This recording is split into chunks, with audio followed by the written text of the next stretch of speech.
I saw an article a couple of days ago saying that in order to build a habit, you need to stick to it for 30 days. That advice is complete and utter garbage, and in this video, I'm going to be telling you how to actually build habits and how to stick to them consistently. Before I get into this, I am a first year university student studying in one of the best universities in the world, and I'm also pretty in shape right now as well. However, I always wasn't like this. Around a year or two ago, I was really fat, I was quite stupid and got bad grades in school. And then fast forward two-ish years, 2 to 3 years, I got some of the best GCSEs in the country, some of the very good A levels, and got into one of the best universities in the world here in the UK. So if you want to follow a similar transformation in both your productivity and fitness, click on the subscribe button down below. The only way you can build habits such as meditating consistently, revising consistently, working, and going to the gym is by using that piece of paper over there. That's called a habit tracker, and it's basically like a grid of habits on the top and then days of the month on the left hand side, and then you just implement that, tick off the habits that you do per day, and you build a habit consistently using that.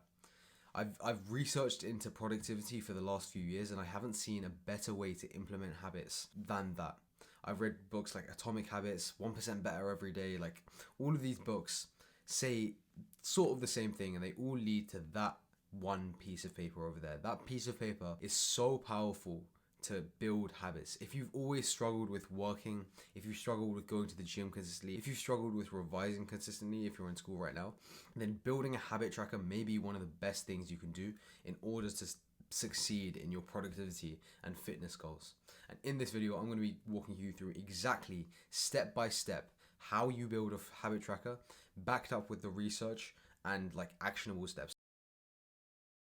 The first step of implementing a habit tracker is by having goal-driven habits. So even before we list out the habits on our habit tracker, and even before we think about what habits we need to do for our goals, we actually need to write out our goals on a piece of paper or on a document. When I was about in year 10, so when I was about 15 or 16, I started getting into the productivity and self-improvement space. I wanted to get good in school. I didn't want to be fat anymore. However, I didn't really have a goal behind it. I remember I used to watch a guy named Ali Abdal, and I used to watch a guy named Udoka Fintelman. He was like a local self-improvement, GCSE, exam YouTuber in the UK. And I remember being so motivated by them. And I remember the exact video I remember is in the Udoka Fintelman's day in the life video. He was going to the gym and lifting weights. And I always thought that was so cool. But I didn't really have a goal behind that. I didn't really want to get jacked. I just wanted to do it because he was doing it. You know what I mean? But because of that, when it got hard, I didn't really stick to that habit because I had no goal behind that. Again, with revising, I used to revise just because my parents would tell me to revise. Or I would work for school and try and get good in my tests in school just because my parents told me to. However, I never got good. I was getting C's and D's in class just because I would revise because my parents were telling me to. And when I shifted my mindset to actually have tangible goals, if I actually listed out my goals of I wanted this grade in this subject, I wanted to get to this physique and my fitness level, if I had tangible goals that I was actually aiming towards, that would motivate me and push me so much harder, and I would be more likely to stick to my habits than if I was to randomly exercise or randomly study, for example. There is a goal-setting theory called Locke and Latham, I think. In that theory, it's a very, very well-known productivity theory. The concept is the higher your goal is, the more it will push you to work harder towards it. So I noticed this in my in my A levels. If you want to get deep about this, so A levels are the exams you do in the UK, and I switched from having 4 A levels to dropping a subject and having 3 A levels. It was so weird what happened. I had 4 A levels at first, right? I had maths, further maths, computer science, and physics. I dropped computer science because I thought I was going to focus on the 3 main key essential A levels. However, when I dropped that 4th subject, it was almost weird how I worked less hard on the 3 subjects. I thought I was going to divert the energy if I dropped a subject in school to the 3 subjects. However, because my goal now was reduced from top grades in the 4 subjects to top grades in the 3rd subject, my effort was weirdly reduced as well. This concept of thinking big and having big goals that push you to work towards them is also mentioned in the book The Magic of Thinking Big, which I made like an entire video on. But if you have big goals, regardless of this being in your academics, if you're doing GCSEs, A level, in university right now, anything, even fitness, if you have a big goal that like reasonably unrealistic is the phrase that people use. If you have a reasonably unrealistic goal that you're pushing towards, that will make you so much more likely to stick to your habits, stick to your work, push you towards them, than if you have a lower reasonable goal that people tell you to. So the first step of this is to have these goals written down somewhere, or have them like on your document somewhere. I have a Notion page and I write my goals on the top there, and I also have a board over there which I stick it up on my wall, which is a bit weird. Like, this isn't a normal habit that people at my age have, especially in first year of university. Like, when I bring people into my accommodation and into my dorm room, they see like the goals over there or the habit over there, and like they're a bit weirded out. However, I rationalize this by saying that this will help me achieve my goals faster. Like, having your goals in your face is very, very powerful, because you always think about them, especially when you're working. So that's how I rationalize it. It is a bit weird. It is like a slightly weird way of having your habit tracker on the wall, like the goals over there. But it's okay. I think you should do it as well if you're really pushing towards your goals. The second step is to identify key habits and make them visible. So now you have your goal, now you have the academic goal, now you have like the fitness goal, and you have them stuck up somewhere, like somewhere that you can see them. Or not, if you have them in Notion page, you have like tangible goals that you're trying to aim towards. Now we're going to use reverse engineering, and we're going to try and identify the key habits that will help us get there. So for example, if you are doing A-level physics right now, the key habit that would get you to the goal that you want to achieve would be doing past papers, right? If you want to bulk up 10 kg in fitness, if you want to get more jacked or lose 10 kg, the thing that would get you to the goal is by eating the calorie. You have to identify those like habits that get you to the goal you want and put them up on your habit tracker. So the way you make a habit tracker is either by going to like Excel or Google Sheets, or you just write it down with your hand and write down the key habits that will get you to the goal you want, either in academics, whatever like venture you're in right now. Either you're in your GCSEs, A level, if you're working, university, if you're going to the gym. Just identify the key habits that will help you get there. If you don't know what to put down, the ones I recommend you to put down are these key habits. Wake up early. It's currently 6 a.m. in London. Hold on, let me show you the view. It's currently 6 a.m. in London.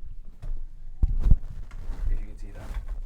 I don't know if I've doxed myself by accident, but it's quite early in the morning.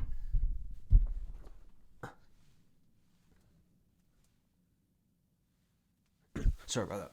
But yeah, it's quite early in the morning right now. It's about 6 a.m. So I wake up at 5 o'clock every single day just because of this habit tracker. But not just because of that, but I also have like a system that I develop. I have accountability, and I wake up at 5 in the morning every single day. And that's one habit that you should, in my opinion, have, because I believe that the best morning routine you can have, the best productivity system you can have, is literally by waking up early and doing deep work. That's what I try to do. So I'm doing deep work right now by recording this YouTube video. And the second habit is by doing deep work. So the second box in my habit tracker says deep work. So the deep work basically refers to the work that helps me get to my goal. So if I have like a university exam, right? I have one in like December or something. The deep work for that day would be doing the past test or doing the practice questions for that test. It wouldn't be doing something like reading the textbook. You have to identify the key habit that helps you get to that goal, and you put it up in your habit tracker. So the next habit after waking up early is deep work. The next habit after that is going to the gym. The next habit after that is meditating. By the way, if you don't know, meditating, basically it's the only way, if you're in school, that would help you reduce silly mistakes. So you know how like in your class, or if you're doing GCSEs, A level, in your university right now, your teachers and parents always tell you, your teachers and maybe parents and even friends tell you to reduce your silly mistakes. But no one's really like made it clear how you reduce silly mistakes. The way you do it is by meditating more, and that sounds so weird. Like, I thought meditation was this weird like Buddhist monk kind of thing. But basically, meditation will train your mind to focus on one thing. And when you're revising, when you're doing work, when you're doing anything, focusing on one thing is a superpower that not many people have right now. With the attention spans of like people declining because of Instagram, social media, whatever, by meditating, it helps your brain focus by concentrating on one thing. It's like going to the gym, but for your mind. There's nothing religious attached to it. There's nothing like spiritual attached to it. I'm Muslim myself, so I wouldn't do anything religious or spiritual if it was like against my religion. However, just because it's focusing on one thing, it's basically training your mind to focus on one thing. You know what I mean? So I have that on my habit tracker as well. And the last thing I have is the calories I want to eat. So I am cutting right now. I'm in a cutting phase in bodybuilding. So I want to eat slightly less calories than my maintenance. And every time I do that, I tick it off on my habit tracker box. So as you can see, my habit tracker is stuck up on my like board there next to my desk. I would have it both on your desk and also on your wall. The reason I'm telling you to stick it up on your wall is because it always makes it visible to you. So if you haven't gone to the gym today, you can see that on your wall. If I haven't like done my deep work or haven't woken up early today, I would see that so clearly on my wall that it would kind of make me uncomfortable in a sense. So it would make me more likely to go and do that habit. You want to basically, I'm going to get to this later on in the video, but you want to increase the friction to not do the habit. You want to put as much friction for you to not do the habit as humanly possible. So then that will force you to actually do the habit.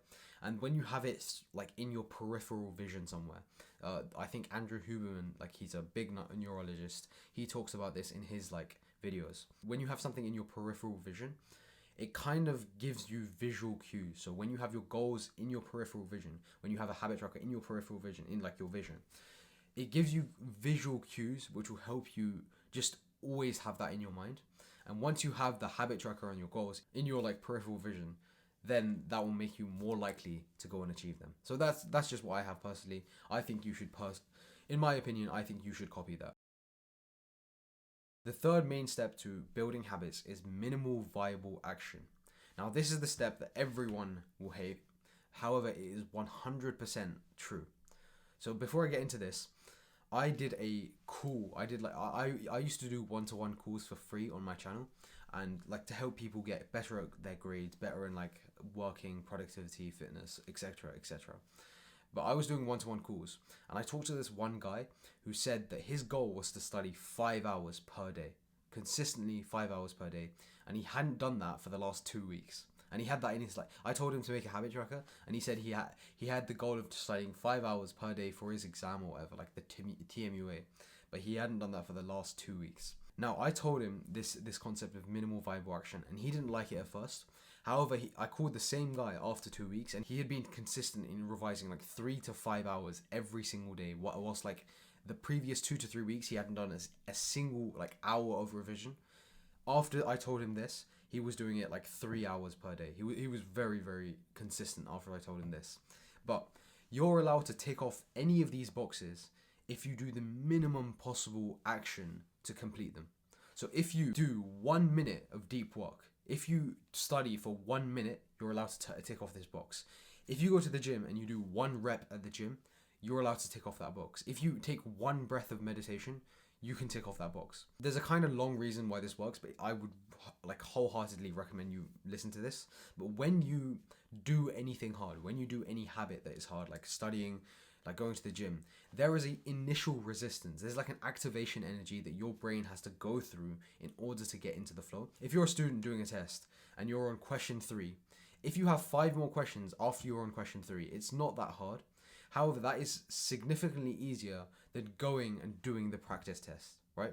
Sometimes you just can't be asked to do something, like you can't be asked to go revise, you can't be asked to go to the gym. The reason why we're allowed to tick off this, like tick off our checkbox when we just do the minimum amount of time, amount of thing, is because the initial resistance is the largest there.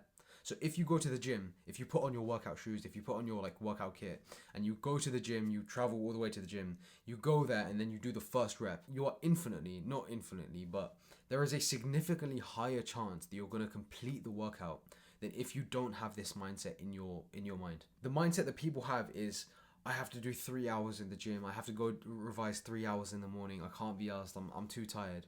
when in reality, like, the way you do action is by thinking of the next step. So for example, if I can't be asked to go to the gym, my next step would be thinking of wearing the workout shoes and then getting into my workout clothes. And then once I have it all ready, I may as well go outside. And once I go outside, I may as well go to the gym. You see how it works? So like, the way you can break this initial resistance, this massive like resistance before you can do the action, or before you can get into the flow state, is by having this mindset of the minimal viable action. If you study for 1 minute towards your goals, you're allowed to take that off. And this gives you like a wholesome mindset, which pushes you to do more. Like, if you see your habit tracker filled with ticks, it's going to motivate you to do your habits way more than if you like have the goal of doing 5 hours of revision, and if you do 4 hours and 40 minutes of revision, you're not allowed to take that off. Like, that is a bad mindset to have. And trust me on this, just like I've been in the productivity space for like 2-3 years right now. I've tried every single type of habit tracker out there, pretty much, right? I've watched so many self-improvement productivity YouTubers. This is the method that works. I think the only person that has a similar method to me, I think, is Ali Abdal and maybe Hamza, if you know these people. But this is the method that works. You have to do the minimum viable action in order for you to stay consistent in any of these habits. If you want to do more research on this, type up BJ Fogg's Tiny Habits Method. And basically, he basically says what I'm saying. You have to keep it tiny. You have to keep the action tiny because it builds momentum. Step number 4 is to have resistance against failure. I've been in the self-improvement and productivity niche in this like area for the last 2 to 3 years, and I've made some pretty good progress. Like, if you see my before pictures, I used to be quite bad at school. Now I'm in like a very good university in the UK. However, I've tried making habit trackers in the past, but I always used to fail for some reason. Now I'm realizing that the reason I used to fail is because of the lack of resistance to skipping. So I used to have it like, I didn't used to have it on my wall, but even when I had it on like stuck up on my wall, the resistance I had to not doing the habit wasn't even that great. So I remember some days I just wouldn't go to the gym because I just couldn't be asked. I don't really care about like how pretty my habit tracker looks. I would just take not taking off the box and then just staying at home. However, it's only recently where I've started to increase the resistance to skipping my habits that I've actually been consistent in them. Like recently, as in like the last couple of months, I've woken up every single day consistently at 5 a.m. like literally every single day at university, and before that, all throughout the summer, just because I found the correct system. I have accountability with a tight-knit group of friends I have. And also I'm doing that like every single day consistently, and I haven't missed a habit in ages, right? I'm going to put this very bluntly. In order to stay consistent towards your goals, you need some kind of accountability or some kind of external pressure forcing you to do that. Like, if you have your habit tracker, that is just not enough because there is a lack of resistance to that. You will eventually skip some habits and you'll eventually be okay with that if you don't have an external person kind of judging you. And that is why me and my team have created something called the Deep Work Club. So basically, it's like a tight-knit community where a bunch of people who have very, very high goals, high achieving people, basically wake up every single day at 5 a.m. to work. And if you don't know how to do that, we teach you how to wake up every single day consistently at 5 a.m. or like very early before you have work, before you have school, and do deep work towards your goals. This is like the only serious productivity community I've seen out there, because I don't think there's not really like a community as tight knit as the one I want to make as this one. If you click on the link in my bio, like, I have a community cohort kind of thing. It's not cheap, like it is a premium community. However, if you're struggling to wake up every single day, and if you want that kind of like public accountability, we'll have like leaderboards of who's the most consistent in this. We'll have like a bunch of other stuff, and it's kind of like a accountability community, which is also like a cohort based community where we guarantee you that you will wake up every single day consistently at 5 a.m. or like early and work every single day. So if you're interested, go click on the link in my bio for that. But if you can't join this community, I would recommend you have to find some kind of external pressure, like watching your habit tracker, watching your habits consistently. I've tried doing my parents, but even my parents aren't consistent with looking at my habits. Like, I've tried doing my friends, it doesn't really work out. Like, you need some kind of way to have like accountability towards your habit tracker. And or like at least reduce the resistance. So imagine you tell yourself, every time I miss a habit, I'm going to pay £10 to charity. That's a good way of increasing the resistance it takes to not do the habit. However, like I personally think like having some kind of public external viewer forcing you to do the actions is way more efficient. In behavioral science, social norms and peer pressure are very, very powerful ways of motivating people. And I want to finish this point by saying that I was fat shamed. I was bullied as a kid for being fat. And in a weird way, that helped me become like jacked in the future. I'm not like really, really ripped, but I've gone through a massive transformation. And I think that one key component to that is by having the external peer pressure and external opinions of people around me. So I'm not saying that the bullying was good or deserved. I don't condone bullying, but I think that the wider point of this is that in order for you to stay consistent on your habits, you can't do it by yourself. You can't rely on your own brain. You need to have some kind of social judgment attached to that. Step number 5 is to align your daily routine to your habits. The schedule you have per day should again lower the resistance it takes to do the habits. So now we've increased the resistance to not do the habits. Our daily routine should lower the resistance to actually do the habits. For example, if I have a gym, if I want to go to the gym, but I enroll into a gym 3 hours each way from here, I'm not going to go to the gym because the resistance is so high to do that habit. Again, if I have a really, really bad desk setup, if my desk is really cluttered, if it's really messy, if it stinks, if my room stinks, then I'm less likely to come into my room and study or work or do any kind of work. You need to lower the amount of resistance it takes for you to do the habits. Another example I have is like I used to stay up very, very late texting this one person close to me. And then I used to get up in the morning and then realize I'm sleep deprived and I'm tired. I can't do the work at like 5 a.m. And once I just deloaded that, I was like, damn, like that's what it took. Like I'm now not tired in the morning. I can actually work. Like you have to critically analyze your daily schedule, like whatever you're doing per day, and see if it's conducive or in line with your habit tracker. So for example, if your desk is really messy or like your daily routine somehow conflicts with your habit tracker, you need to either move your habits around that or you need to move your schedule around that. In my opinion, move your schedule around that because like you don't want to change your habits. But just align your routine as much as possible with your habit and like reduce the friction it takes for you to go work. So an actionable step in this case would be to clean up your desk. That is a massive, massive problem that a lot of people have. But if you just literally make it a habit that before you get to work every day or before you stop working, you clean your desk, that will reduce the friction it takes to go and work on whatever academics you have. Again, if you have like the routine or the habits to put out your workout shoes in your room, you're more likely to like it reduces the friction for you going downstairs and putting on your shoes. You know what I mean? Like simple things like that. You have to critically analyze your own routine and then implement this in your own way. But these are just some examples that have helped me. So the ones that have helped me is not staying up late talking to friends, because that of course will affect my daily routine and waking up in the morning. The second one is having a messy desk, because I don't know, I feel like I'm a messy person or a messier person naturally. So having the routine of cleaning up my desk every time I'm finished working has also helped me get to work easier. And then also having my workout stuff literally over there, so it's in my peripheral vision again. So I'm never like complacent in going to the gym. You should do your own, again, critically analyze your own routine and own daily schedule and implement this in your own way.